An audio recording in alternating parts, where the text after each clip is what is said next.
लागो तुझे चरणी. अहो लाखोंच्या संख्येने समुदाय धावतो पंढरपूरला. वेडा आहे म्हणून की काय? काहींना नाही दर्शन मिळत, कळसाचं दर्शन घेऊन माघारी फिरावं लागतं. बिचारा कित्येक जातीवंत वारकऱ्यांना कोरोनाच्या 2 वर्षामध्ये नाही जाता आलं पंढरपूरला. जातीवंत वारकरी रडला घरी. का नाही त्या चरणांचं सुख घेता आलं? काय आहे असं? साजिरे गोजिरे समचरणी उभे, साजिरे गोजिरे समचरणी उभे. काय आहे तिथे? भक्ताची या लोभे विटेवरी विटेवरी विटेवरी सुखाचे जे सुख चंद्रभागे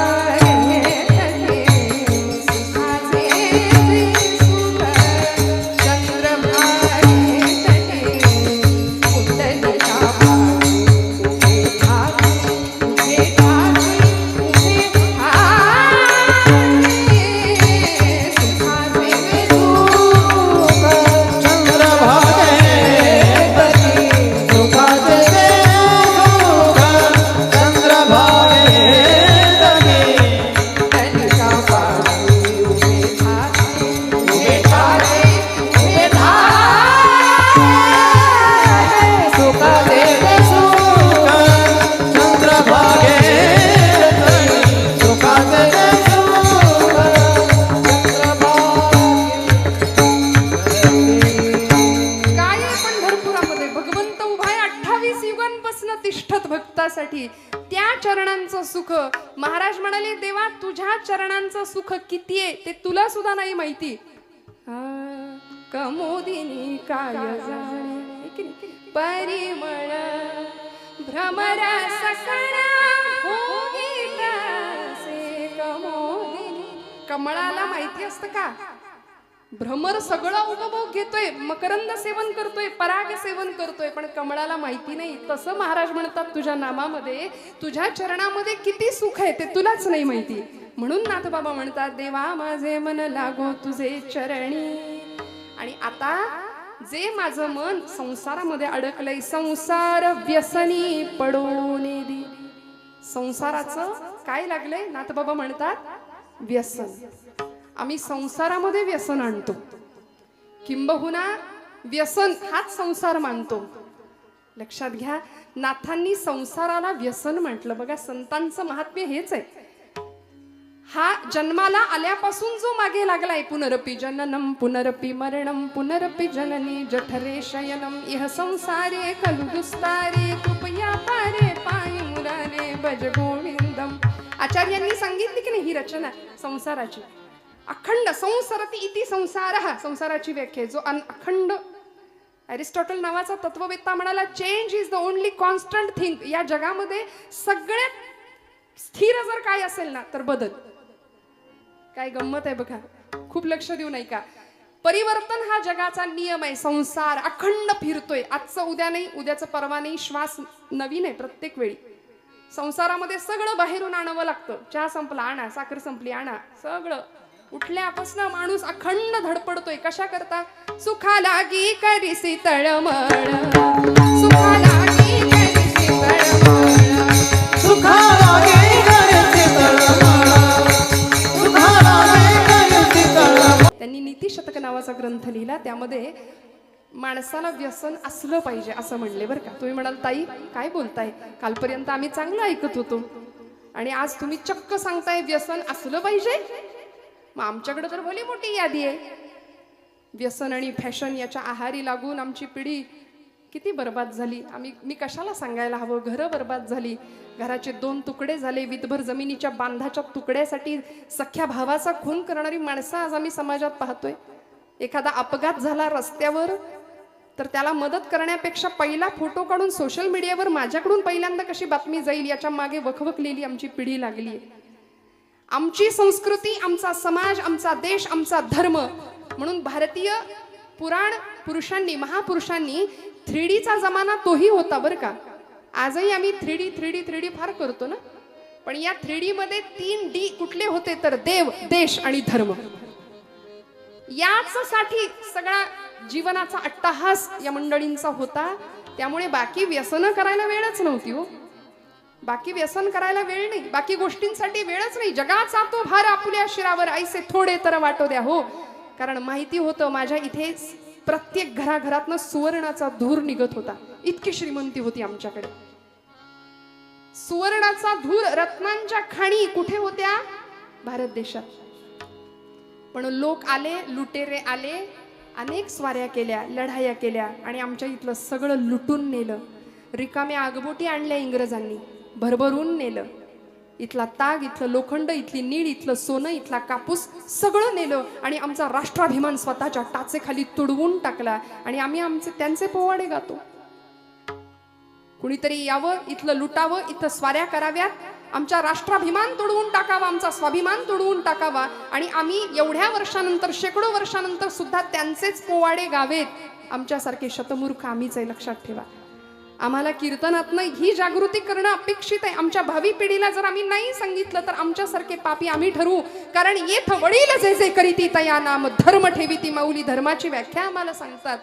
मग आम्ही जर कमी पडलो तर आमच्या पिढीसमोर पुढचा येणारा भयान अंधकार, त्याला आम्ही जबाबदार असू. आमच्याकडे एक म्हण आहे, आम्ही शेकडो वर्षानंतर स्वाऱ्या केलेल्यांचेच गुणगान गातो. इथली मंदिरं फोडली, मशिदी उभ्या केल्या, धर्माभिमान स्वतःच्या टाचेखाली तुडवून टाकला. घोड्यांच्या टापा आल्या, मोगलांच्या स्वाऱ्या, सुलतानांच्या स्वाऱ्या, लढाया कुणाच्याही असोत, घरदार जळून राख झाली. सत्यानाश झाला तो मराठी मुलखाचा, मराठी मातीचा. इथल्या बाया बापड्यांची सुरक्षितता प्रश्न होता. वेदशाळेतला वेद, देवळातला देव, स्त्रीचं शील, तिच्या कपाळावरचं कुंकू, तिचं चारित्र्य, तरुणांचा पराक्रम, वृद्धांचं जीवन काहीच सुरक्षित नव्हतं. अशा वेळी नाथ बाबा साक्षीदार होते बरं का. 16वं शतक आहे नाथ माऊलींचं. आणि एकनाथ महाराज पैठणातनं 3.5 शक्तिपीठांकडे अवतान घालत होते. दार उघड बये, दार उघड म्हणून. 3.5 शक्तिपीठांकडे सगळ्या संतांनी अवतान घातलं होतं. का हो? कारण आम्ही इतक्या वर्षानंतर सुद्धा त्यांचंच गुणगान गातोय. आपल्याकडे म्हण आहे, जो जिता वही. वाटलंच होतं मला. आता काय,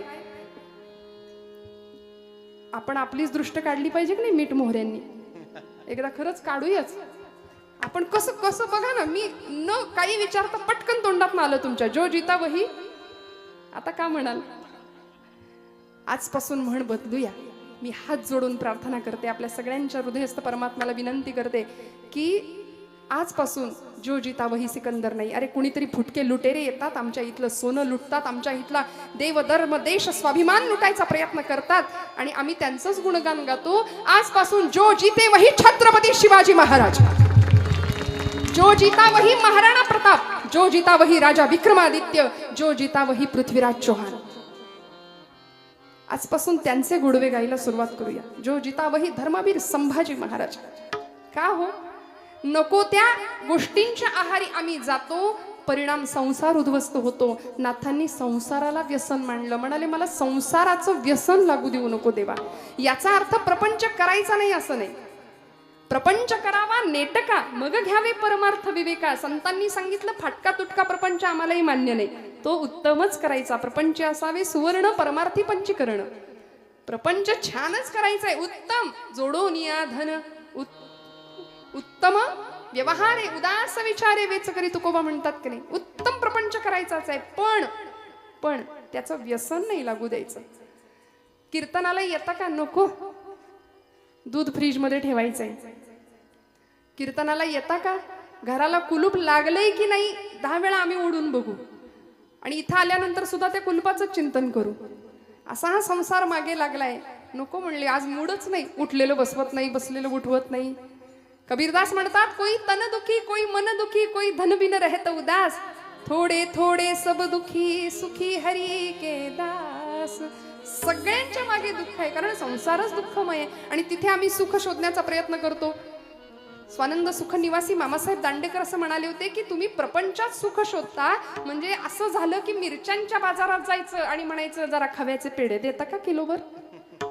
आता मिरच्याच्या बाजारात तुम्हाला पेढे कुठनं मिळणार? तिथे ठसकाच लागणार आणि तिथे डोळ्यात पाणीच येणार. बरोबर आहे की नाही? मग प्रपंचात सुख नाहीये. मग असा संसाराचं मला व्यसन लागू देऊ नको नाथ बाबा म्हणतात. भर्तृहरी म्हणाले व्यसनानि संति बहुशः व्यसनद्वयमेव केवलम व्यसनम. मी म्हटलं 2 व्यसनं माणसाला लागली पाहिजे. कुठली व्यसनं? विद्याभ्यसनम व्यसनम अथवा हरिपाद सेवनम व्यसनम. 2 व्यसनं जगाच्या पाठीवर अशी आहे की ती माणसाला लागली तर माणूस जीवनाचं कल्याण व्हायला हरकत नाही. पहिलं व्यसन विद्येचं, विद्याभ्यसनम व्यसनम अथवा हरिपाद सेवनम व्यसनम. कुठली तरी कला, मग संगीतातली कुठली कला असू दे, खेळ असू दे, शिल्पकला असू दे, चित्रकला असू दे, विद्येचं व्यसन आमच्या मुलांना लागलं पाहिजे. आमची पोरं हातामध्ये एकदा ते डबडं दिलं की त्यांना जगाचं काही भान नसतं. मग आई बोलवतीये, वडील बोलवताय, जेवायला उठ बाबा, काही नाही. बसून बसून बसून किलो किलो फक्त आमची वजनं वाढतायत. का? इंटरनेट, त्याच्यावरचे गेम, मैदानी खेळ संपले. मग विद्येचं व्यसन लागावं. साहित्य संगीत कला विहीन साक्षात पशु पुच्छ विषाणहीन, हा असं एक सुभाषित आहे. म्हणले ज्याच्याजवळ कुठलं साहित्य नाही, कुठली कला नाही, कुठली विद्या नाही, त्याची गणना ही एखाद्या पशुमध्ये होणार आहे. आणि कुठला पशु? म्हणले पुच्छ विषाण. विषाण म्हणजे शिंग, संस्कृतात शिंगाला विषाण म्हणायचं. विषाण म्हणजे शिंग. शिंग आणि शेपूट नसलेला प्राणी असं मानव प्राण्याचं वर्णन केलंय बरं का. पुढं म्हणाले तृणन्न खादन्नपि जीव मानहा. म्हणले नशीब त्या 4 पायाच्या प्राण्यांचं की हा 2 पायाचा प्राणी चारा खात नाही. कारण यानं जर एकदा चारा खायला गेला तर बाकीचे पशु जिवंत उपाशी मरतील. इतिहास आहे. आम्ही अन्न नाही खात, आम्ही माती खातो, दगड खातो, सिमेंट खातो, पैसा तर खातोच खातो. बरं चारा सुद्धा खाल्लाय बरं. विठ्ठल विठ्ठल.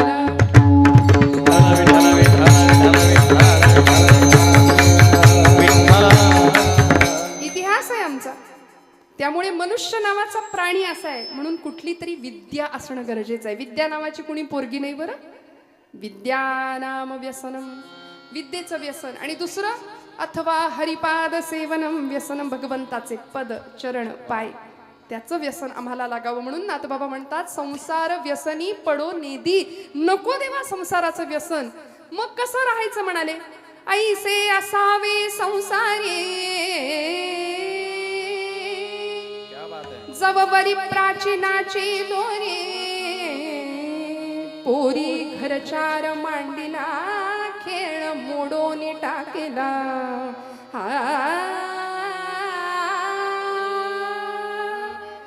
ऐसे असावे संसारी. कसं राहायचं संसारात? जवबरी नाथांचं भागवतातली ओवी आहे बरं. जवबरी प्राचीनाची दोरी पोरी घरचार मांडीला खेळ मोडोनी टाकीला. लहान मुली खेळतात का नाही भातुकलीचा खेळ? आता पूर्वी खेळायच्या, आता कुठलो? आता कपाळाला टिकली लाव म्हणून ओरडावं लागतं तिच्या मागे. आमचं काम आहे की नाही हो सांगणं. माता भगिनी आहात ना जाग्या आपण? हो म्हणा, जागे आहात ना आपण सगळ्या? हा. घरातली मुलगी जर आमची टिकली लावत नसेल कपाळाला तर आमचं काम आहे की नाही? हिंदू धर्मात जन्माला आलीस, कपाळाला टिकली लाव छानपैकी, केस मोकळे सोडू नकोस, अंगभर कपडे घाल, हे सांगणं काम आहे की नाही आमचं? म्हणून मगाशी म्हटलं येथ वडील जे जे करीत येता या नाम धर्म ठेवीती. आणि जर आम्ही चुकलो तर लव जिहादी असे टपून बसलेत बरं आमच्या आजूबाजूला. कधी आमच्या लेकीबाळी ओढून पळवून घेऊन जातील आमचं आम्हाला कळायचं नाही. कितीतरी किस्से, कितीतरी गोष्टी आमच्या आजूबाजूला घडल्या, आमच्या दारापर्यंत येतील तेव्हा आम्ही डोळे उघडू का? म्हणून संतांनी आम्हाला सावध केलं, प्रत्येक वेळी सावध केलं. काय होत असेल देहाचे 35 तुकडे झाल्यानंतर, आई वडिलांच्या हृदयाला, अंतःकरणाला काय यातना होत असतील, आम्हाला वेळीच सावध होणं फार गरजेचं आहे. नाथांनी सांगितलं लेकी बाळी संध्याकाळच्या वेळी खेळायला बसतात. भातुकलीचा खेळ पूर्वीच्या काळी खेळायच्या बरं का मुली. मग तो खोटाच संसार असायचा, खोटाच चहा करायचा, घरातल्या वडिलांना नेऊन द्यायचा, त्यांनी खोटा खोटा भुरके मारत प्यायचा. मस्त संसार तिचा चाललेला असायचा. आणि संध्याकाळ अंधार पडायला लागला की नाथ बाबा दृष्टांत काय गोड देतात बघा. नाथ महाराज म्हणतात पोरी घरचार मांडीला खेळ मोडून टाकीला. आईची हाक कानावर आली, कार्टे चाल, अंधार पडला. आणि ती आहे तसं पिशवीत भरते सगळं. आईची हाक आली, चल बाई, निघाले घरी. लहानपणी आम्ही एक वाळूचा बंगला करायचो. तुम्ही आपल्यापैकी पण बरेच मंडळी करत असतील बघा, आहे की नाही? मुलं करतात, पाय त्याच्यामध्ये घालायचा, वाळू करायची. बायका रस्त्याचं काम करणाऱ्या असतात कधीतरी बघा, खूप प्रामाणिकपणे दिवसभर ते पोर वाळूत खेळत असतं त्यांचं. ती बाई दिवसभर काम करत असते, काबाड कष्ट, दिवसभर मोलमजुरी करावी तेव्हा तिला पगार मिळेल, मग पोट भरायचं. ते पोरग दिवसभर त्या वाळूचं इतकं सुंदर घर करतं आणि आई निघायला लागली कार्ट्यात, चल आता घरी जायचे, ते टुनकन उडी मारतं, त्या घरावरच उडी मारतं, मोडून टाकतं. ऐसे असावे संसारी. नाथबाबा म्हणाले त्याचा निरोप आला ना की आहे तसं सोडून जायची शक्यता नाही, इच्छाशक्ती पाहिजे, आहे तसं सोडून जायची तयारी पाहिजे. नाहीतर आम्ही म्हणतो नको नको नको देवा आताच येऊ नको, नातवंड होऊ दे जरा, नातवंडाचं तोंड बघते मग ने. परमार्थ अध्यात्म कीर्तन हे सगळं खूप लांब आहे आमच्या दृष्टीने. आणि तो नातू येतो, तो म्हणतो आई आजी अजून पण ना तू इथंच. बघा कळलं तर मराठी भाषा आहे. मग ती म्हणते असू दे बाई पंतवंडाला बघून जाते. ते पण तू पण म्हणतो अजून पण तू इथंच. विठ्ठल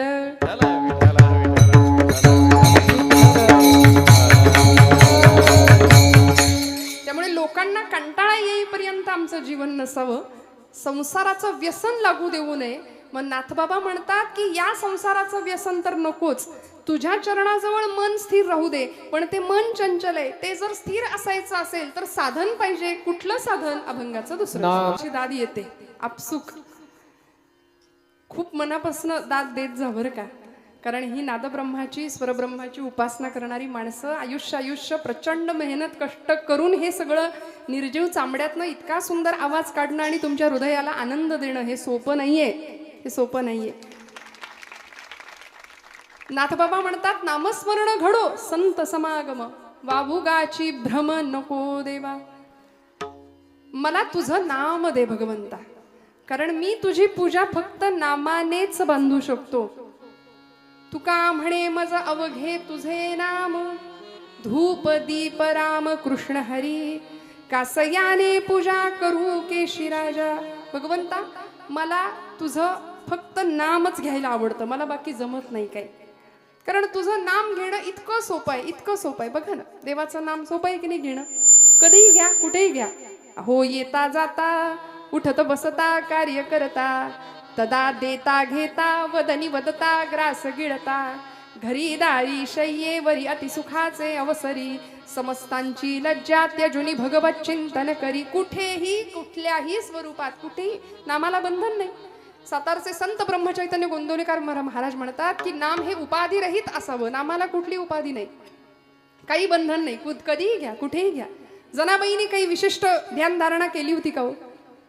पण जनाबाई अहो कधीही कुठल्याही वेळी हातामध्ये जातं असायचं, खुंटा हातात आला, एकीकडे पाय पसरलाय की हाक मारलीच पांडुरंगाला. जनी मांडते दळण नाम ओठी घोळते. पांडुरंगा सख्या ये की रे बाबा, ये की रे बाबा, येशील का रे सख्या?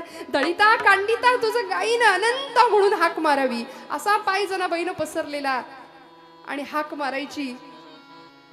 जनी मांडते दळण नाम ओठी घोळते, भारी जड हे जाते तुझी या विना. आणि सखा पांडुरंग म्हणायचा जने जने जने आलो थांब. काय वेळ लावत होता हो भगवंत? नाही लगेच यावं. हाक तुझी येता कानी झोप बुडानी गावाई, का दळतेस एकली माझ्या विना. सख्या आलास का रे पांडुरंगा? हात तुझा लागला रे, जात झालं हलक हलक, दारी आलं अमृत पिक तुझी या दिठीन. जने खरं सांगू का ग तुला, मी सुद्धा एकटाच आहे ग. माझ्याकडे येणारा प्रत्येक भक्त फक्त काहीतरी मागायला येतो. मीही होतो एकदा करमेना मुळी मला, आरसा मला गे दिधला तुझी या दिठीन. दिशा उजळल्या गेला कोंबडा गेला कोंबडा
पांडुरंगा बरोबर जनाईनी सुंदर माझं जात ग राम नाम गात ग किंवा फिरते बहुतेक आणि ओव्या गाऊ कौतुके तू ये रे बा विठ्ठला.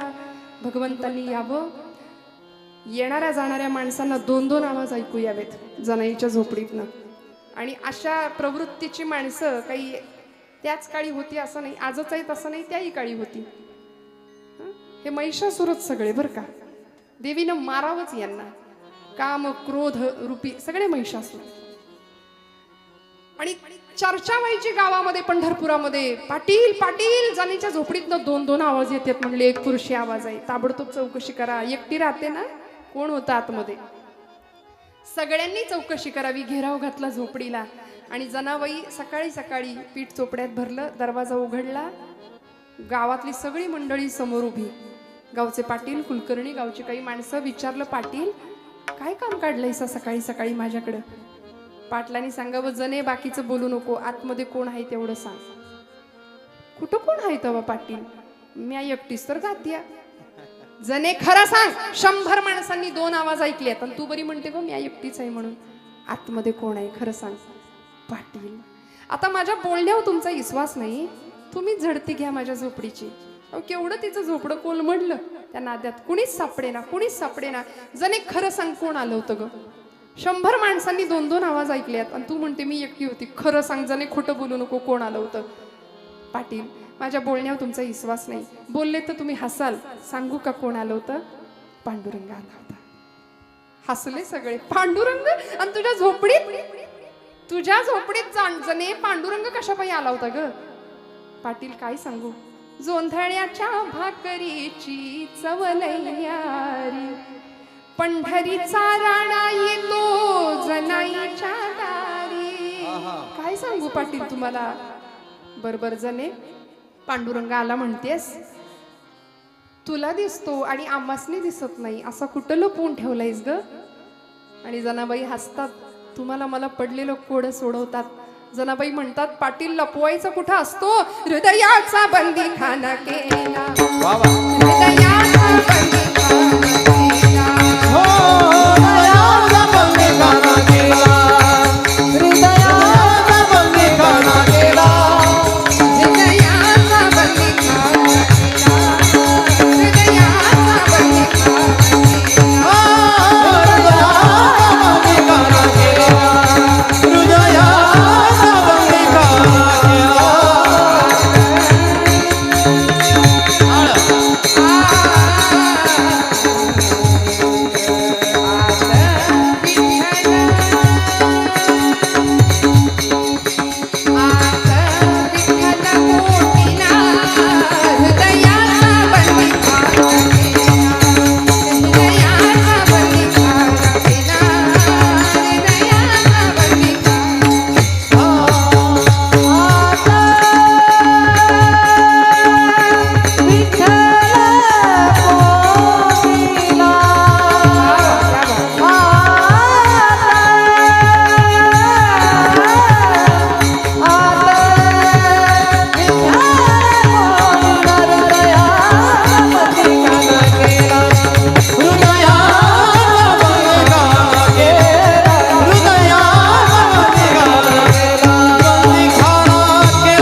सोहम शब्दे मारा केला. श्वास घेतानाचा सूर. नामस्मरण सांगते बरं मी आपल्याला.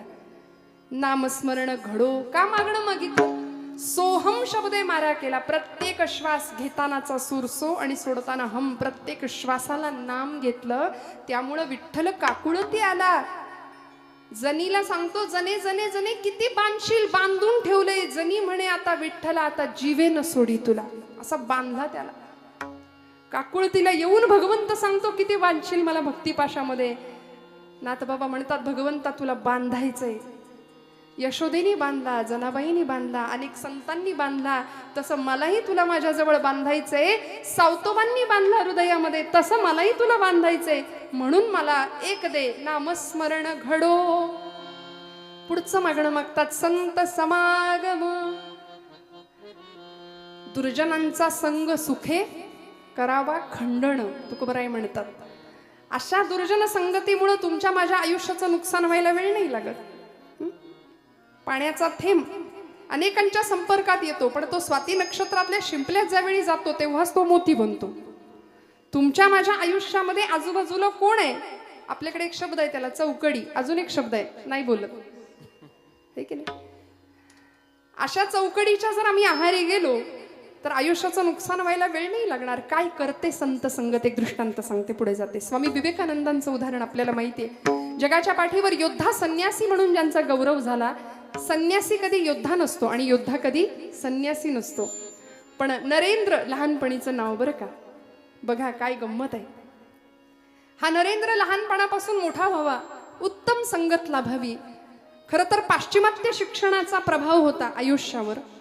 16व्या वर्षीच अगदी वडिलांना विचारावं, बाबा आमच्यासाठी तुम्ही काय केलं? आताची पोरं सुद्धा विचारतात बघा, चटकपटक जरा गुण आला बोलण्याचा की आम्ही विचारतो तुम्ही आमच्यासाठी काय केलंय. मग आपण काय म्हणतो, अरे तुझ्यासाठी काय नाही केलं, रक्ताचं काय केलं, पाणी केलं, हाडाची काढ केली, जीवाचं क्या बात आहे, सगळं माहिती आहे तुम्हाला, हे सगळं केलं तुझ्यासाठी. पण पोरगा विचारतो तुम्ही आमच्यासाठी काय केलं. मग आता वडील म्हणून विश्वनाथ बाबूंची जबाबदारी काय होती बघा. विश्वनाथ बाबू दत्त नरेंद्रांच्या वडिलांचं नाव. कलकत्ता हायकोर्टाचे सुप्रसिद्ध वकील होते. नरेंद्रांनी प्रश्न विचारला, बाबा तुम्ही आमच्यासाठी काय केलं, तुम्ही आमच्यासाठी मागे काय ठेवलंय. त्यावेळी नरेंद्रांना विश्वनाथ बाबू सांगतात, नरेंद्रा घरामध्ये आपला कपाटाचा मोठा आरसा आहे की नाही, त्या आरशासमोर जाऊन उभा राहा, तुला उत्तर मिळेल तुझ्या प्रश्नाचं. आणि खरेच नरेंद्रनाथ कपाटासमोर जाऊन उभे राहिले. आरशासमोर स्वतःचं प्रतिबिंब आरशामध्ये पाहिलं आणि टचकन डोळ्यात पाणी आलं. उत्तर मिळालं, बाबांनी माझ्यासाठी काय ठेवलंय, आई वडिलांनी माझ्यासाठी काय ठेवलंय. उत्तर मिळालं की खरंच एवढा सशक्त बलदंड देह, एवढी देखणी शरीरयष्टी, काम करण्याची बुद्धिमत्ता, इच्छाशक्ती, स्वतःच्या कर्तृत्व शक्तीवर, बुद्धिमत्तेवर पूर्ण विश्वास, या पलीकडे आई वडिलांनी काय ठेवायचं असतं मागे.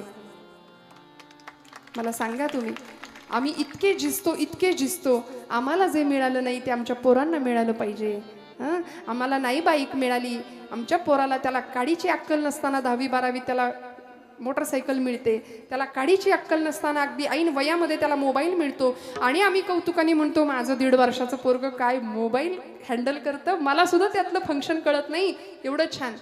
हे कौतुक नाहीये. योग्य वयात जर आम्ही त्यांना नाही शिकवलं ना, योग्य वयात, माझ्या नेहमी आवडीचं वाक्य, बऱ्याचदा मी बोलते की आम्ही मुलांच्या हातामध्ये योग्य वेळी योग्य वयात जर भगवद्गीता नाही दिली तर उद्या कोर्टात जाऊन गीतेवर हात ठेवण्याची पाळी त्याच्यावर आल्याशिवाय राहणार नाही. भगवद्गीता योग्य वेळी हातात द्या, तिकडे हात ठेवण्याची पाळी नाही येणार. आमचे आदर्श प्रचंड वेगळे आहेत बरं. आता जुन्या पिढीचे आदर्श वेगळे होते. मी जर इथं बसलेल्या बुजुर्ग माणसांना, जुन्या माणसांना विचारलं ना की तुम्हाला कोण आवडायचं, आमच्या पिढीला विचारलं ना, ए तुला कोण आवडतं, ते पटकन कुठल्या तरी हिरोचं नाव सांगतं, आहे की नाही. कोर्टाच्या त्या तुरुंगाच्या दारामध्ये त्या जजनी तुरुंगवासाची शिक्षा सुनावल्यानंतर तिथं रडतो ढसाढसा. असा सलमान खान नावाचा हिरो आमच्या पिढीचा हिरो आहे, आदर्श, आयडॉल. आणि आमच्या जुन्या मंडळींना विचारलं की तुमचे आदर्श कोण होते, तर जेलमध्ये, कोर्टामध्ये जजनी तुरुंगवास नाही, फाशीची शिक्षा सुनावल्यानंतर सुद्धा फाशीच्या तख्तावर चढून दोराचं चुंबन घेणारा 22 वर्षाचा एक क्रांतिकारक, ज्याची आई तुरुंगाच्या बाहेर भिंतीला हात लावून रडते की मला एकच पुत्र मिळाला. लोक विचारतात का रडताय आई साहेब, का रडता मातोश्री. ती म्हणते मला एकच पुत्र मिळाला, मला 7 मुलं मिळाली असती तरी मी देशमातेसाठी वाहिली असती. तो सुपुत्र जजनी तुरुंगवास नाही, फाशीची शिक्षा सुनावली तरी मेरा रंग दे,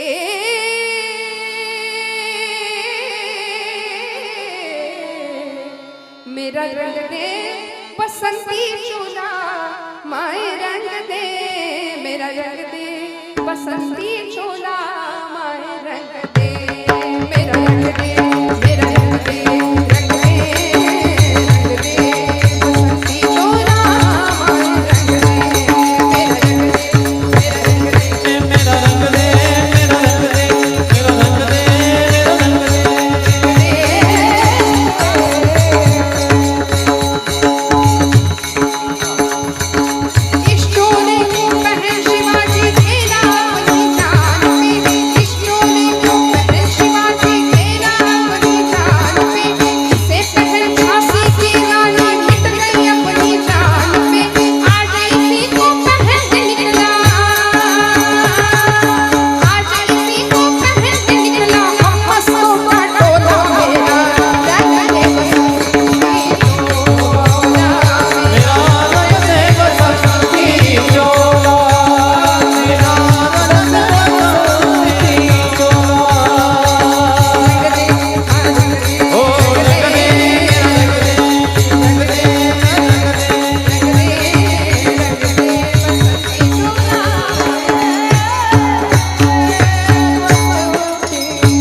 संगत. संत संगत मिळाली, सज्जनांची संगत मिळाली. भगतसिंग राजगुरू, सुखदेव, अनंत कान्हेरे. वंदे मातरम हा त्यांचा महामंत्र होता. भगवद्गीता हातावर घेऊन फासावर गेली ही मंडळी.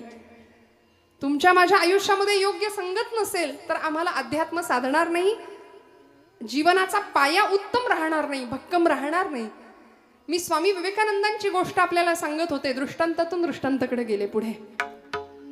नरेंद्र, ज्यावेळी रामकृष्ण परमहंस त्यांच्या गुरुजींचं नाव, रामकृष्ण परमहंसांनी नरेंद्राला सांगितलं होतं, नरेंद्रा, कलकत्त्याजवळ पवहारी नावाचे एक साधू राहतात, त्यांच्याकडे जा, त्यांची भेट घे, साधूंचा आश्रय, साधूंचा संग मिळावा, जा, कधीतरी जा. पण स्वामीजींना वेळ नाही मिळाला, कारण ते परदेशामध्ये गेले. शिकागोची धर्म परिषद जिंकली. 11 सप्टेंबर 1893, जागतिक कीर्तीचा इतिहास घडवणारा तो दिवस. आम्ही विसरतो बरं का या तारखा. नको ते तारखा लक्षात ठेवतो, नको ते दिवस लक्षात ठेवतो. 14 फेब्रुवारीला महापूर येतो आमच्याकडे प्रेमाचा, असं उतू जातं त्या दिवशी. इतकं मदर डे, फादर डे. रोज आई वडिलांचे स्मरण अंतःकरणात ठेवायला काय बिघडतो? कशासाठी वेगळे दिवस पाहिजेत? आणि अशा संतांचं दर्शन घ्यायला स्वामीजींनी पाठवलं बरं का नरेंद्रांना. नरेंद्र गेले. शिकागोची धर्म परिषद जिंकली. ट्रेनच्या ट्रेन भरून तिकडं व्याख्यानाला माणसं असायची त्यांच्या.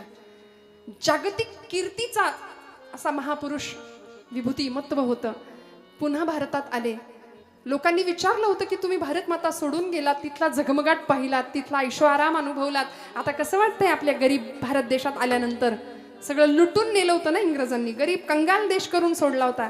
स्वामीजी म्हणले, मी इथून जाण्यापूर्वी मला भारत देश प्रिय होता, इथे आल्यानंतर इथल्या धुळीचा कण कण मला स्वर्गासमान आहे, इथल्या धुळीचा कण कण मला स्वर्गापेक्षा श्रेष्ठ आहे. इतकं प्रेम देशमातेवर करावं.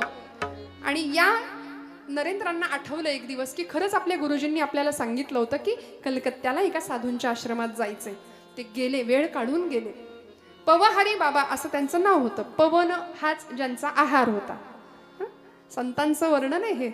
उत्तम सेवन, शीतल कंठासी, पुष्ट कांती तैसी दिसेवरी, असं संतांचं वर्णन आहे. अमृताचे पान, संतांचे भोजन, करीती कीर्तन सर्व काळ. संतांचे भोजन, अमृताचे पान, संतांचे भोजन, अमृताचे पान, संतांचे भोजन, अमृताचे पान,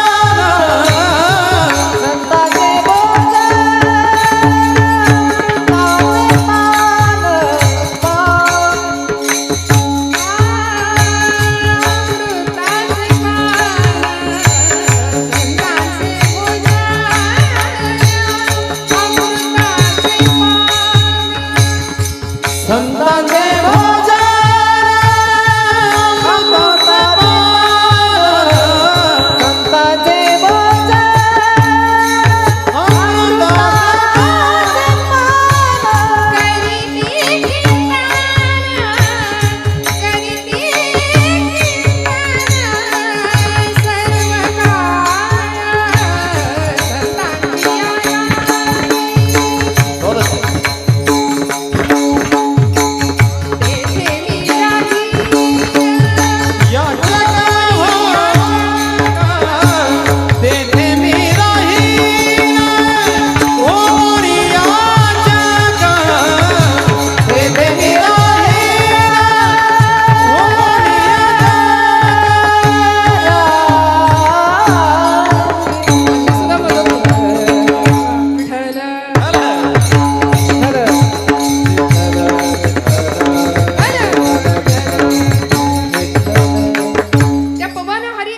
साधूच्या आश्रमामध्ये स्वामी विवेकानंद गेले आणि कळालं की आता बाबा तिथं नाहीयेत. त्यांनी देहत्याग केला, समाधी घेतली. मग त्या आश्रमातला एक शिष्य त्यांचा तो आश्रम फिरून दाखवत होता स्वामीजींना, नरेंद्रांना. आणि फिरता फिरता तो सांगत होता की इथे आमच्या बाबांची ही पर्णकुटी, इथे ते ध्यानाला बसायचे, इथे आम्ही ज्ञानार्जनाला बसायचो, ही त्यांची ध्यानाची जागा. असंच करता करता स्वामी नरेंद्रनाथ म्हणाले की अरे बाबा, मला एक गोष्ट सांग ना, एक किस्सा सांग, एखादा प्रसंग सांग तुझ्या गुरूंच्या आयुष्यातला, बाबांच्या आयुष्यातला. तो म्हणाला हो सांगतो. आणि त्यांनी सांगायला सुरुवात केली. ऐका बरं खूप लक्ष देऊन. झालं असं, तो म्हणाला की आमच्या आश्रमात एके दिवशी भर दुपारी माध्यांनी चोर शिरला. दुपारच्या वेळी चोर आला आणि तो चोर थेट जिथं पवनहारी बाबा झोपले होते की नाही त्या कुटीतच शिरला. आता साधूच्या कुटीत त्याला काय मिळणार, पण त्याने जे काही सामान होतं थोडंफार ते सगळं भरलं, एका पोत्यात आणि निघाला. जाता जाता त्याचा पाय साधूंच्या पायाला लागला आणि त्याचा पाय लागल्याबरोबर ताडकन पवनहारी बाबा उठून बसले. आता पुष्ट कांती अशी बघितल्या बघितल्या याला घाम फुटला. पोतं तिथंच टाकलं आणि धूम ठोकली जंगलाच्या दिशेने, अंधाराच्या दिशेने. पवनहारी बाबांनी ते पोतं उचललं आणि त्याच्या मागे धावत सुटले. तो चोर मागे वळून बघतोय, म्हणाले धावताय तिथपर्यंत ठीक आहे, पोतं घेऊन का धावतायत, मी तर ते टाकलंय तिथे. आणि एका क्षणाला पवनहारी बाबांनी त्याला असं पकडलं, अंगावरच्या उपवस्त्रांनी त्याच्या कपाळावरचा घाम पुसला आणि म्हणाले किती थकलास राजा, किती श्रमलास, किती दमलास. तो म्हणला अहो मी चोर आहे. मी विचारलं का तुला तू कोण आहे, मला काही घेणं देणं नाही म्हणाले त्याच्याशी. हे तुझं हे सामान तू न्यायला आला होतास का नाही, हे तुला द्यायला आलोय म्हणले. तो म्हणतो अहो मी चोर आहे महाराज. असू दे राजा. स्वामी विवेकानंद ती गोष्ट ऐकतायत त्या शिष्याकडून. स्वामीजी त्याला म्हणाले काय झालं रे, त्या चोराचं पुढं काय झालं. तो शिष्य म्हणाला तो चोर तुमच्या समोर उभा आहे, आपणासारखे करीती तात्काळ नाही काळ वेळ तया लागी. तो चोर म्हणले काय तुमच्या समोर उभा आहे. अशी संतांची संगत तुमचं माझं जीवन परिवर्तन करू, लोह परिसाची नसा हे उपमा. असा महिमा आहे संतांच्या संगतीचा. सत्संगत्वे निसंगत्वम, निसंगत्वे निर्मोहित्वम, निर्मोहित्वे निश्चलत्वम, निश्चलत्वे जीवन मुक्ती.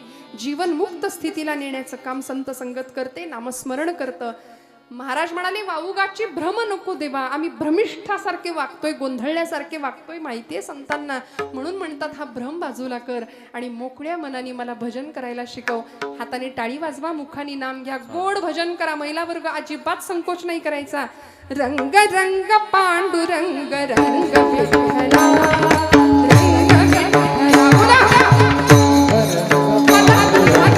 बोला, स्मरण करा.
भजन केलं, हात वर करताय अगदी प्रामाणिकपणे महिला वर्ग. नाहीतर 11:30 वाजले तरी अजून विठोबा रखुमाई नाही. आणि पुंडलिक वरधारी विठ्ठल श्री ज्ञानदेव तुकाराम पंढरीनाथ महाराज की आम्ही सगळं म्हणायचं, तुम्ही नुसतं हे असं असं नाही बरं का. भगवंताला लबाड भक्ती सुद्धा कळते.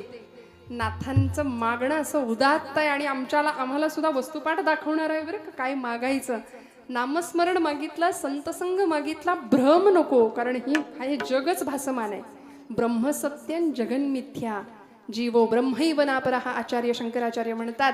त्यामुळे या मायाधीन असलेल्या जगामध्ये मला सावध ठेव, जाग ठेव. मंथोनी नवनीता तैसे घ्यानंतावा, या व्यर्थ कथा सांडी मार्ग. माऊली म्हणते की नाही, नामा परते तत्व नाही रे अन्यथा, वायाणिक पंथा जाशी जणी.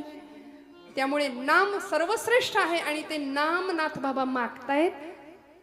जसं दुधामध्ये तूप आहे का, दुधात लोणी आहे का, आहे का? जागे आहेत का आपण सगळे? दुधामध्ये लोणी आहे का? आहे? नाही आहे? बरं, ते दिसतं का? ते दिसण्याकरता प्रोसेस आहे की नाही? ते विरजण लावण्यापासून जितकं चांगलं ताक आम्ही घुसळू तेवढं चांगलं लोणी वर येईल. जसा दुधामध्ये लोणी तसा देही चक्रपाणी. आचार्य प्रल्हाद केशवात्र्यांचं भजन आहे. देह देवाचे मंदिर, आता आत्मा परमेश्वर, देह देवाचे मंदिर. जशी उसात हो साखर, तसा देहात हो ईश्वर. सगळं नाही म्हणत बरं. तुका सांगे मूढ जना, देव देही का पाहना. अनेकांना वाटतं तुकोबरायांचा अभंग आहे की काय. आचार्य प्रल्हाद केशव अत्र्यांचं ते पद आहे. ते म्हणाले जसं दुधामध्ये लोणी तसा देही चक्रपाणी. दुधातलं लोणी आहे पण दिसत नाही, मग ते करता मंथन करावं लागेल, म्हणजे घुसळावं लागेल. आणि मी नेहमी म्हणते फिजिक्सचा म्हणजे भौतिकशास्त्राचा नियम आहे की ज्यावेळी आपण एनर्जी सेंट्रलाइज करतो, ऊर्जा ज्यावेळी सघन केली जाते, सगळा वारा एकत्र आणला पवन ऊर्जेच्या माध्यमातून, त्यावेळी वीज निर्माण झाली. सगळं पाणी एकत्र केलं त्यावेळी वीज निर्माण झाली. तसं ऊर्जा एकत्र केली की ती जास्त कार्यशक्ती देते, जास्त पॉवर देते. तसं भगवंतांनी आम्हाला प्रचंड मोठी ऊर्जा शक्ती देऊन पाठवले. ती झोपली आहे सध्या. तिला जर जाग करायचं असेल तर भजनाशिवाय पर्याय नाही. म्हणून नामस्मरण संत भगवंताकडे मागतात की माझ्याकडून नाम करून घे भगवंता, हाची माझा नेम सिद्धी नेई, आणि हे सगळं तूच करून घे. आम्ही ध्यानाला बसतो, लोक म्हणतात काय ध्यान बसले. असं आमचं ध्यान. हातामध्ये जपमाळ, समोर टीव्हीवर आई कुठं काय करते, ती अरुंधती आली की रामकृष्ण हरी रामकृष्ण हरी राम, आणि संजना आली की रामकृष्ण हरी रामकृष्ण हरी रामकृष्ण हरी. असा आमचा अध्यात्म, असा आमचा जप. जेणे विठ्ठल मात्रा घ्यावी तेणे पथ्य सांभाळावी. गळ्यात माळ असली पाहिजे, पण माळेला मणी किती असतात हो? नक्की का? तेवढ्या खोड्या काहींकडे असतात. कोरोनाच्या काळात संयम नाही राहिला. डॉक्टरांनी सांगितलं माळा काढा. नाही, डॉक्टर नाही सांगत. डॉक्टर म्हणले खाल्लं तरी चालेल, लोकांनी माळा काढल्या. अशी अवस्था आहे. त्यामुळे गळा माळ शोभे आत्मरूप शांती, भक्तिभाव दोन्ही धरू टाळ हाती. असं अध्यात्म तुमच्या माझ्याकडून घडावं ही अपेक्षा आहे नाथांची. म्हणून मस्त भजन करा आता. विठोबा रखुमाई,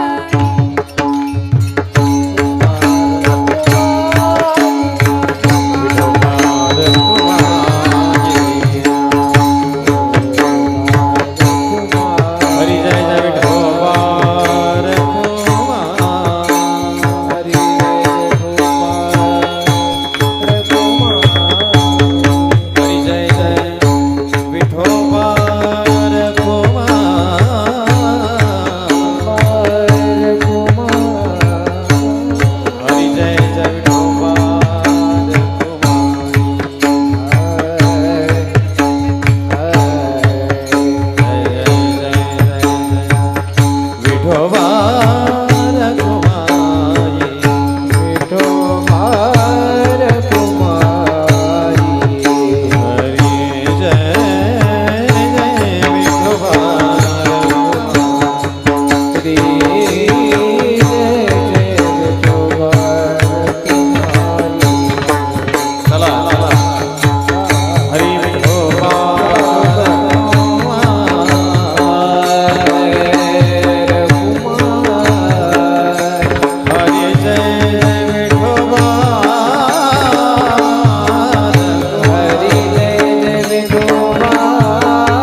लागो तुझे चरणी, संसार व्यसनी पडो नेदी, नामस्मरण घडो संत समागम, वाहुकाची भ्रम नको देवा, पायी तीर्थयात्रा मुखी राम नाम, हाची माझा नेम सिद्धी नेई, मुखी राम नाम किंवा मुखी हरिनाम दोन्ही अर्थाने.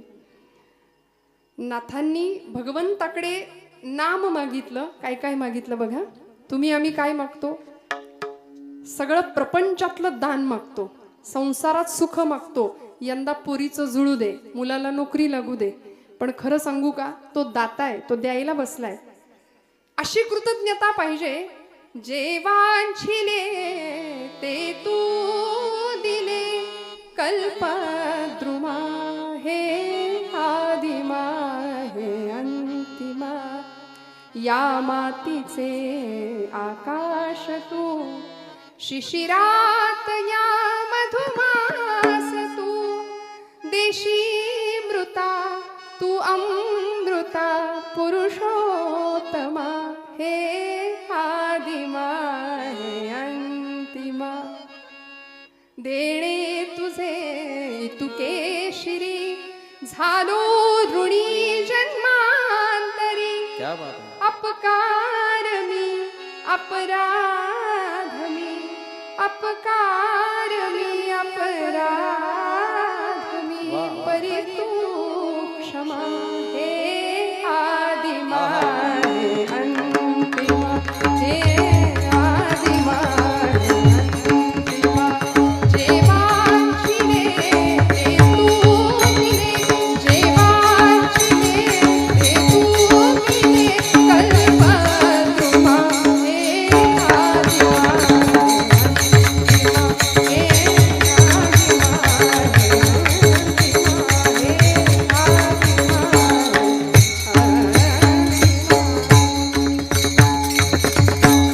द्यायला तो बसलाय. मागायचं काय हे तुमच्या माझ्या हातात आहे. भरताला मागता आलं असतं की नाही? अहो, मागायच्या आधीच मिळालं होतं. मिळालं होतं की नाही? मला सांगा, मर्यादा पुरुषोत्तम प्रभू रामचंद्रांना दुसऱ्या दिवशी राज्याभिषेक होणार होता, गादीवर बसायचं होतं. आईच्या वचनासाठी वडिलांना त्याग करावा लागला. सांगितलं, रामा तुला जावं लागणार आहे वनवासाला.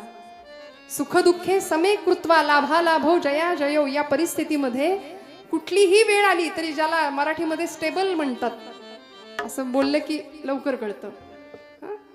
काही परिणाम नाही होऊ दिला, काही नाही, काही नाही. आमचं कसं, जरा कुठे खुट्ट झालं की आमचा पारा असा लगेच चढतो. प्रपंचामध्ये या एका विकारावर आम्हाला विजय मिळवता आला ना, तर आम्ही सुखी होऊन जाऊ. प्रचंड राग, पण सगळं स्वीकारलं की नाही. असा पुत्र प्रभू रामचंद्र सगळं स्वीकारलं आणि निघून गेले. सीतामाई सुद्धा निघून गेल्या. किती मोठा त्याग होता, स्वार्थ त्याग कशाला म्हणायचं. निघून गेल्या. भरताला सगळं मिळालं होतं, बंधू प्रेम असं होतं, पण तरी सुद्धा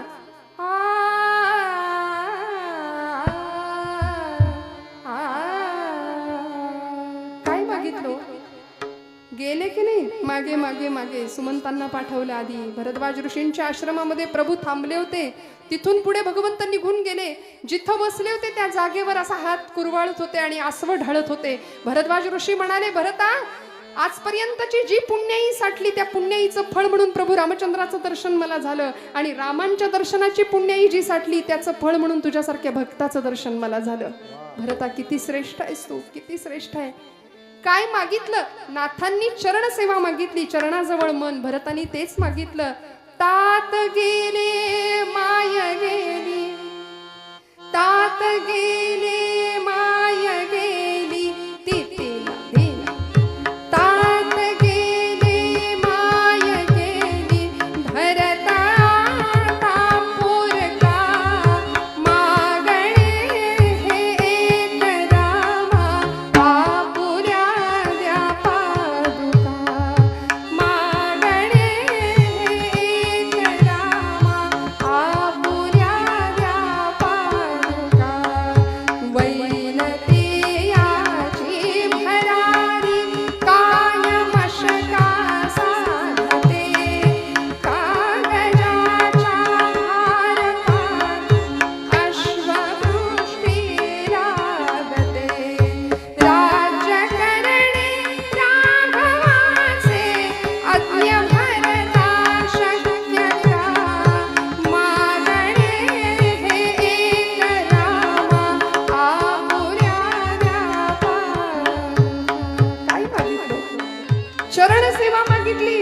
पादुका मागितल्या, आयुष्यभर त्या पादुकांची सेवा केली, स्वतः संन्यस्त वृत्तीने जीवन जगले. जमेल का हो असं आम्हाला? आम्ही मात्र कधी एकदा सगळ्या जगाची भूक काय मला सांगा? सध्या सगळ्या जगाची भूक काय आहे? सत्ता, संपत्ती, ऐशो आराम, आधुनिक सुखाच्या साधनांनी वखवक वखवक वाढवली. घरामध्ये सगळं आहे, सगळं घर भरलंय फर्निचरनी, माणसांना बसायला जागा नाही एवढं भरलंय. सगळं सेट आहे, sofa set, dining set, kitchen set, माणूस कायम अपसेट, कायम असमाधान, समाधानच नाही.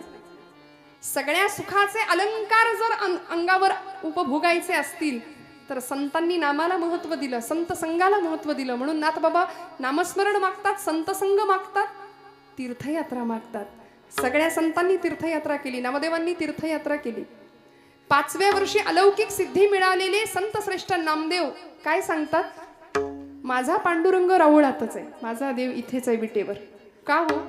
अशी अलौकिक सिद्धी मिळाली होती की ज्यावेळी गोणाई माता सांगते नाम्या आज पांडुरंगाला नैवेद्य तू दे, त्यावेळी 5 वर्षाचे नामदेव येतात, पांडुरंगासमोर नैवेद्य ठेवतात, म्हणतात करा सुरुवात, करा सुरुवात. एवढ्या अर्जवानी देव जेवेल का हो? जेवेल का? तुमच्या माझ्याकडून जेवतो का देव? आम्ही नैवेद्य ठेवतो, लगेच काढून घेतो. खाल्लं बिल्लं तर करायचं काय त्याने? केवढी भीती आम्हाला. आणि तो आपला नैवेद्य खात नाही याच्यातच तो आपली आब राखू नये, लक्षात ठेवा. तर त्यांनी जर खायला सुरुवात केलं, नामदेव महाराज म्हणले देवा का रे, मी एवढासा पोर आलोय आज, माझे बाबा रोज येतात म्हणून काही चवण्या डवण्या लावलेस की काय? जेव बऱ्या बोलानी. तरी सुद्धा हालायला तयार नाही देव. मग आई आपल्याला कसं करते घरी? आता बऱ्या बोलानं जेव, नाही तर चुलीतलं जळकं लाकूड आणून सडकीन म्हणला, तरी सुद्धा देव जेवायला तयार नाही. आणि एक क्षण असा आला, नामदेव महाराज म्हणले पांडुरंगा 5 वर्षाचं वय आहे बरं. म्हणाले पांडुरंगा आता जर जेवला नाही ना तर बाबा येतील, मला विचारतील नाम्या देव जेवला का? देव जेवल्याशिवाय तू जेवायचं नाही असं मला सांगितलंय. मग मला विचारतील देव जेवला का? मग त्यांच्या हातून मार खाण्यापेक्षा पांडुरंगा तू जर बऱ्या बोलानी जेवणार नसशील तर इथं या पायरीवर डोकं आपटून जीव देतो म्हणले. आणि धाडकन डोकं आपटणार पायरीवर. एवढ्यात डोक्याखाली मऊसर हात लागला, डोक्याला लागलं नाही आणि गाभाऱ्यातनं आवाज आला, नाम्या नाम्या, अरे वेडा की काय तू? दगडाचा देव कधी जेवतो का रे? नामदेव हुशार महाराज. महाराज म्हणाले पांडुरंगा दगडाचा देव कधी बोलतो का रे? बोललास चल. चाटून पुसून ताट स्वच्छ करायला लावलं पांडुरंगाला. सगळं ताट स्वच्छ करून आले, घरी आले आणि गोणाई मातेनं बघितलं रिकामं ताट. म्हणली कारट्या धीर नाही धरवला, सगळं संपवलं. भूक लागली करतो. आई अगं मी नाही संपवलं. मग कुणी संपवलं? अगं ज्याच्यासाठी दिलं होतं त्यांनी संपवलं म्हटले. कुणी संपवलं? पांडुरंगानी. देव जेवला? हो आई देव जेवला. कुणी बघितलं? कुणी कशाला बघायला पाहिजे आई? नाम्या खोटं बोलू नको, देव कसा जेवेल? अगं आई खोटं कसं बोलायचं हेच माहिती नाही ग मला. आम्हाला वेळ लागतो का खोटं बोलायला आमच्या पोरांना? कारण आम्हीच त्यांना शिकवतो, ही वस्तू तुला दिली आहे, ही दुसऱ्या कुणालाही द्यायची नाही. मग ते पोरग कळायला लागल्यापासून हे सगळं माझं आहे असे आम्ही बांधावर उभे राहतो. आलेल्या पाहुण्यांना सांगतो ते झाड ते डोंगर दिसतंय का तिथपर्यंत सगळं माझं आहे. ती धरणी माता हसते आपल्यावरती, म्हणते याचा पणजा सुद्धा हेच म्हणायचा, याचा आजा सुद्धा हेच म्हणायचा, हा सुद्धा हेच म्हणतोय. म्हणून भूमिपती नाही भूमिपुत्र असावं आम्ही. लक्ष्मीपती नाही लक्ष्मीपुत्र होण्याच्या प्रयत्नात असावं. भगवंताची कृपा झाल्याशिवाय राहणार नाही. गोणाई माता विचारते नाम्या खरं सांग कोण जेवलं? खरं सांग कोणी बघितलं देव जेवलेला? खोटं बोलायला लागलास? नामदेव महाराज म्हणतात आई आई खोटं कशाला बोलू? या डोळ्यानी मी ग पाहिला, या डोळ्यानी मी ग पाहिला, देव जेवला ग देव जेवला, देव जेवला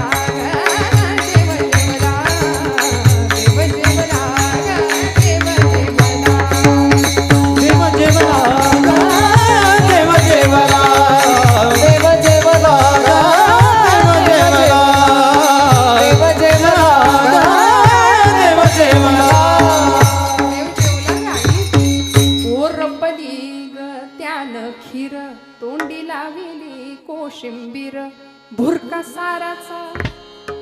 बघा याला म्हणायचं साथ. भुरका आमटीचा मारियला ग देव जेवला ग देव जेवला देव जेवला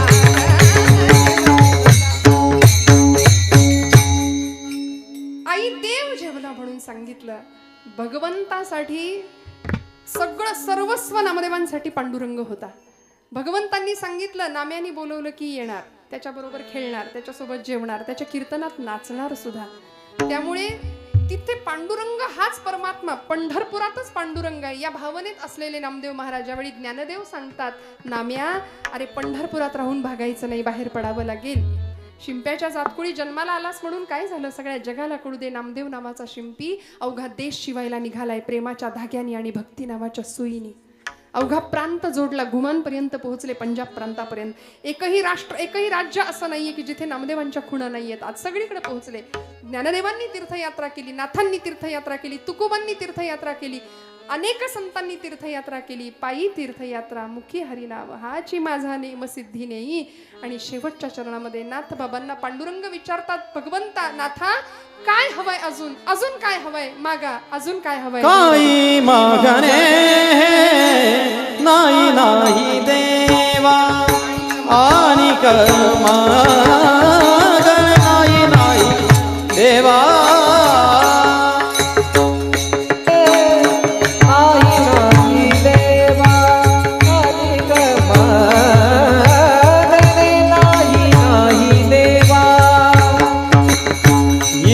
जनार्दनी सेवा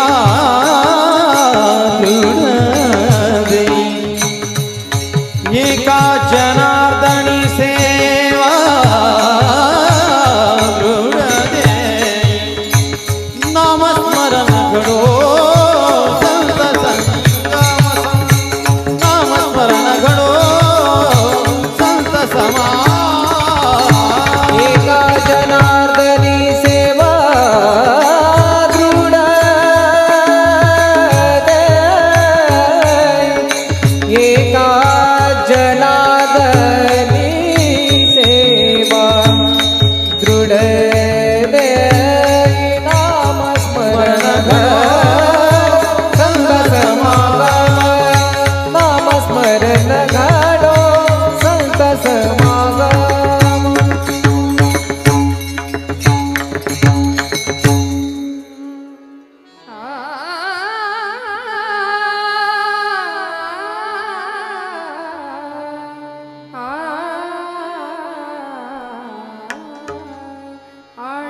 मागणे नाही नाही देवा, एका जनार्दनी सेवा दृढ देई. नामस्मरण घडो संत समागम. आणि मागणे नाही नाही देवा, आम्हाला कुठेतरी थांबावं असं वाटतच नाही. आम्ही अखंड धावत राहतो. नाथ बाबा म्हणले, भास देवा खूप दिलस, मी खूप मागितलं, मागणं काय, तुझी चरण सेवा, भ्रम नको, संत समागम दे, नामस्मरण घडू दे, पायी तीर्थयात्रा दे, आणि हे सगळं तू करून घे. असे हुशार संत होते. हाची माझा नेम सिद्धी नाही, तूच करून घ्यायचं, कारण करता करविता तू आहे. ते करते पण माझ्याकडे आलं की मला दुःख होईल. आमच्या अहंकाराला कारण काय असेल तर आमचं करते पण असतं. म्हणून श्रोते हो, सगळं करते पण भगवंताकडे सोपवावं. मी करता ऐसे म्हणसी तरी तू दुःखी होशी, श्रीराम करता म्हणता पावसी यश कीर्ती प्रताप. आणि हे सगळं मिळायचं असेल तर सगळं सोपवावं भगवंताकडं. सख्यभाव, दास्यभाव, अनेक भावांनी त्याची भक्ती करता यावी. उत्तम मागणं भगवंताकडं मागावं. आणि ते मागणं मागत असताना निष्काम भाव असावा. नाथांचा तो भाव होता. भगवंतांनी नाथांना भरभरून दिलं. प्रपंचही उत्तम झाला नाथांचा, परमार्थही उत्तम झाला. तुमच्याही प्रपंचामध्ये, आमच्याही, आपल्या सगळ्यांच्या प्रपंचामध्ये, परमार्थामध्ये भगवंत असावा, या एकाच भावनेनी आजची सेवा भगवंत चरणावर रुजू करते. बोलत असताना काही वेडवाकडं गेला असेल तर मोठ्या अंतःकरणाने क्षमा करा श्रोते हो. आपण सगळे गुणीजन आहात. माझ्यापेक्षा वय, ज्ञान, अनुभव या सर्व बाबतीत आपण श्रेष्ठ आहात. जे जगा धाकुटे होई जे ते जवळीक माझी माऊली म्हणते, त्यानुसार मला कायम धाकटं व्हायलाच आवडेल. आपल्या सगळ्यांचे आशीर्वाद मी पुन्हा पुन्हा मागते. इतकं सुंदर आयोजन, इतकं सुंदर संयोजन विकासदादांचं आहे. ध्वनी व्यवस्था उत्तम आहे. वादक गायक मंडळी महाराष्ट्रातले अत्यंत नामवंत लोक इथे आले आहेत, आपली सेवा देत आहेत. सर्व टाळकरी मंडळी, सर्व गुणीजन, आपण सर्व पंचक्रोशीतले श्रोतृवर्ग मनापासून सगळ्यांच्या चरणी हृदयस्थ परमात्म्याला वंदन करते. एकच सांगेन, आपण जगाकडे पाहतो, आपले डोळे सुंदर असतील तर जग आपल्याला सुंदर दिसेल.